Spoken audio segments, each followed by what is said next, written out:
நன்றி தலைமை தாங்கும் உறுப்பினர் அவர்களே.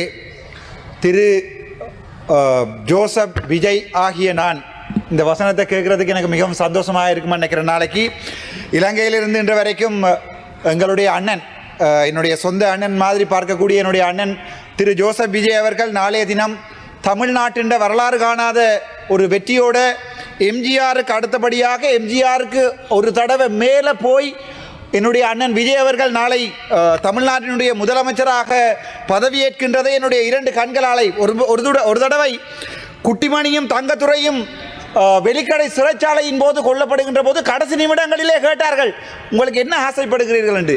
அப்போ அவன் சொன்னான், என்னுடைய இந்த இரண்டு கண்கள் நான் செத்தா பிறகும் எங்களுக்கு தமிழீழம் கிடைக்கிறது என்பதை நான் பார்க்க வேண்டும் என்பதற்காக அவனுடைய கண்ணை குத்தி குத்தி இந்த சிங்கள காடியர்கள் ஒரு தடவை வெளிக்கடை சிறைச்சாலையில் என்று நினைக்கிறேன் குத்தி கொலை செய்தார்கள். அதே மாதிரி இன்று என்னை எவனாவது கேட்டால் உன்னுடைய கடைசி ஆசை என்ன என்று என்னுடைய தமிழ்நாட்டு முதலமைச்சர் திரு ஜோசப் விஜய் ஆகிய நான் என்பதை வாசிக்கின்ற போது அதை என்னுடைய இரண்டு கண்களாலும் பார்க்க வேண்டும் என்று ஆசைப்படுகிறேன்.